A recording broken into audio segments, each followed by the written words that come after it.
All right, let's just be real for a second. Every single time a new year rolls around, we all do the exact same thing, right? We declare, this is it. This is my year. For real this time.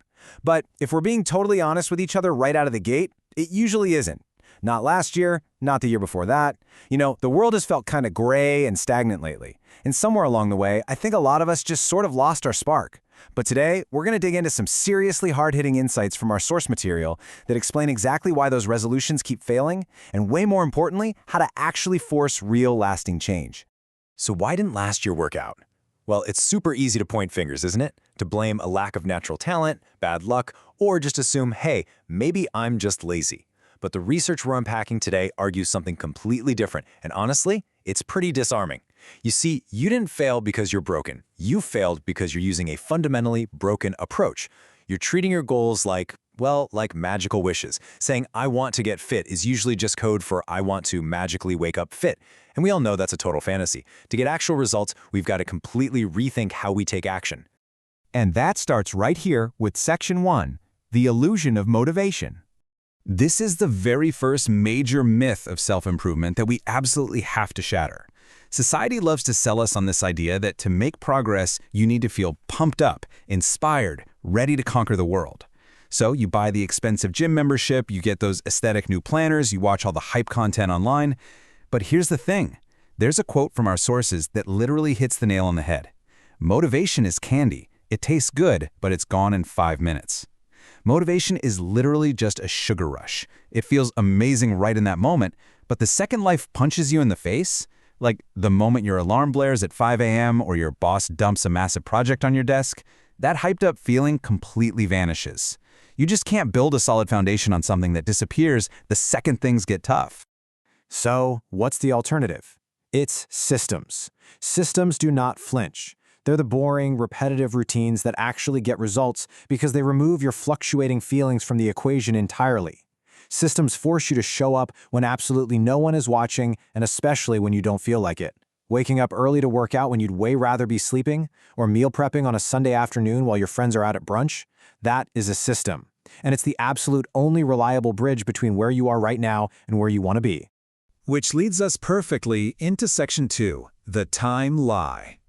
Whenever someone is failing to stick to their systems, what is literally the very first excuse they use? I just don't have enough time, right?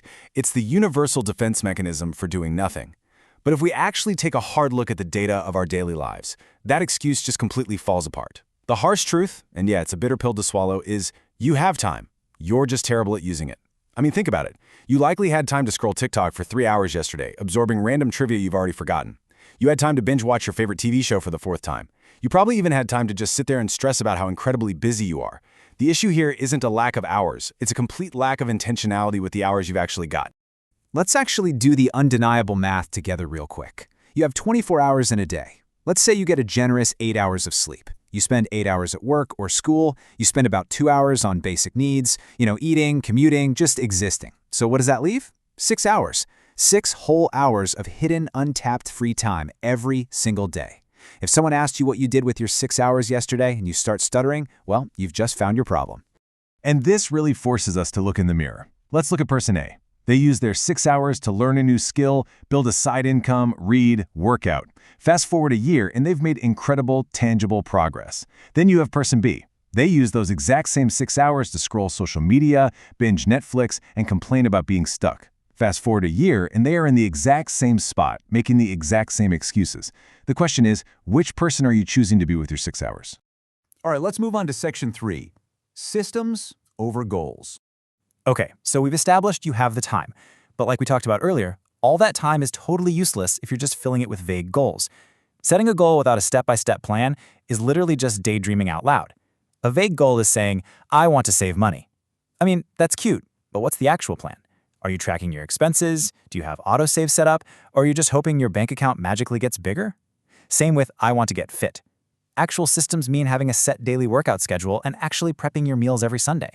Goals without those boring execution-level routines, they're entirely useless. And once you decide to actually build a system, you completely run out of excuses. Guys, we are living in the most resource-rich era in all of human history. You want to start a business? There are countless free AI templates and tools out there. Want to get fit? There are thousands of free fitness apps and online communities. Want to learn to code, draw, video edit, or speak publicly? Coursera, Skillshare, and YouTube have you completely covered. It turns out, when people say, "I don't know how," what it really means is, "I haven't bothered to Google it yet." You aren't struggling because you lack resources. You're struggling because you're just not grabbing them. I mean, you are walking around with a literal supercomputer in your pocket right now, a device that can teach you absolutely anything known to humanity. And yet, so many of us use it exclusively to watch cat videos and doom-scroll short-form content. Technology is not the enemy here. We are. If you treat your phone like a toy, your life and your goals are going to be treated like a joke. It is time to start using it as a tool to actively participate in your own future. But wait, what about burning out? Well, let's talk about that in Section 4, the myth of balance. We constantly hear about the modern grind and its never-ending pursuit of perfect work-life balance. But our sources point out a really hard truth. Trying to keep everything perfectly balanced is actively holding you back from achieving anything great. The balance myth sells you this fantasy that you can divide your time equally between work, life, rest, and massive growth. But the reality? If you want something badly enough, other things must temporarily plummet. It requires obsession. It requires ruthless prioritization. You simply cannot squeeze your massive, life-changing goals into the tiny leftover cracks of your schedule. They have to take center stage, and that means saying no to a lot of other things, whether that's happy hours or late-night gaming sessions. Which brings us to a really uncomfortable question. Are you actually trying, or are you just dabbling? Because there's a monumental difference between putting in a little bit of effort when it's super convenient versus consistent, relentless effort. Dabbling might get you short-term results at best, but you absolutely cannot half commit to a process and then get all frustrated when you don't get full-time results. Okay, here is the payoff. Section 5, the 5-step framework. Our sources don't just point out the problems, they give us the definitive blueprints to finally break this cycle. If you are ready to truly lock in for the year ahead, this is exactly how you do it. Step 1, stop lying about your time. Track your day, find those 6 hidden hours. Step 2, build daily systems. Write out those boring routines that'll actually get you there. Step 3, use the free resources, Google, YouTube, free courses. Stop waiting for someone to hand you a roadmap.